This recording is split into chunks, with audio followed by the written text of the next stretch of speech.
Everyone, I'm still kind of sick, but it's definitely coming to an end, so I decided to make the video today because yesterday I had no voice at all, so that's why I didn't come out yesterday. I don't really have a whole lot of time to do this video tonight, so I'm just going to kind of give you a preview of what I read this week because I was going to have to divide it into two parts anyways. So I'm just going to go over the two Battle for the Cowl tie-ins that came out this week, the Commissioner Gordon one and the Oracle one, and the other video with the rest of my millions of comics that I got this week will be out probably tomorrow and maybe one on Sunday. I'm not sure. We'll see how much I have to go into detail with those.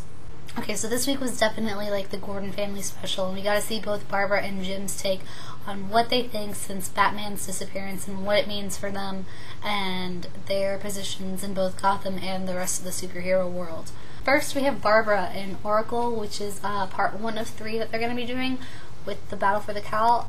And I was hoping to like this issue because the only time I really like Barbara Gordon is when she's Oracle in a Batman comic. It's not really that it's a bad issue, too. It's got great artwork by Julian Lopez in it, but it was kind of boring. I mean, the first part of it just starts off with her moving back to Gotham and Commissioner Gordon taking her out to dinner and being like, yeah, things pretty much suck in Gotham right now, Pookie. And then the second part doesn't even really have to deal with Barbara or Oracle. It's just a kind of side plot with one of Oracle's information finders and how she gets her head chopped off. There's an appearance by the Calculator in here, which was nice. Calculator's not really one of my favorite villains of all time, but it's nice to see them going back to the old style villains with Battle for the Cowl, with the return of Black Mask and stuff like that, with Killer Croc. So the Calculator was kind of a nice addition, but he didn't really do anything that exciting besides chop off a girl's head. After like the greatness that Azrael gave us last week, this was kind of lackluster. So unless you're a really big Oracle or Birds of Prey fan, I don't really see a purpose in getting it, especially it doesn't even seem to really have much of a tie-in to Battle for the Cowl yet. I don't know, maybe they'll introduce that in the second one. This is sort of just an intro, but yeah, we'll see. I'll definitely keep a lookout for the next one. I'm going to be getting it just so I can have the full set for Battle for the Cowl, but if you haven't gotten it, that's not really that exciting. The second one, of course, is the one-shot of Commissioner Gordon, and definitely a whole lot better than his daughters. Now, I like Commissioner Gordon. He's one of my favorite characters, so to see him have his own little one-shot was definitely really exciting for me. And he kicks serious butt in it, like, full show. And like I said, Battle for the Cowl is once again harkening to old-school villains that we haven't seen for a while, and in this issue, it's Mr. Freeze. Basically, this whole issue just gives you the mindset of Gotham's police department since Batman is gone and what that means for them.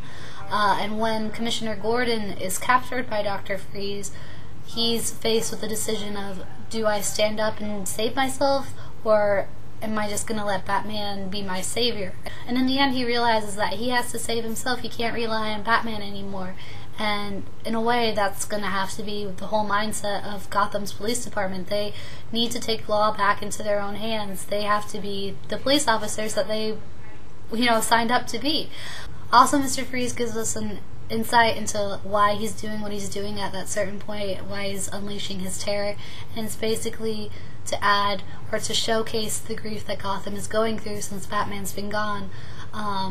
Because, of course, Mr. Freeze's whole thing is people should suffer and deal with that suffering, blah, blah, blah, because his wife is frozen and dead. Personally, I like the artwork better in Oracle, but the storyline's about 10 times better in Commissioner Gordon, so if I had to choose between the two, definitely get Commissioner Gordon. It's not as good as Azrael last week, but it's pretty darn close. So yeah, that was my super speedy Battle for the Cowl review. I also got Superman, Wonder Woman, I don't even remember all the Marvel titles I got, and Umbrella Academy number 5. I just wanted to thank Nothing Usual for their shout out. It means a lot. You guys are awesome. I love watching your videos, so if you haven't seen them or checked them out yet, go do it because they're pretty cool. And yeah. So I'm gonna go and try and find like a lozenge so my voice doesn't just die on me. So until tomorrow, I guess I shall say goodbye. Superhero team up, cowboy secret spot, true love, super villain doing one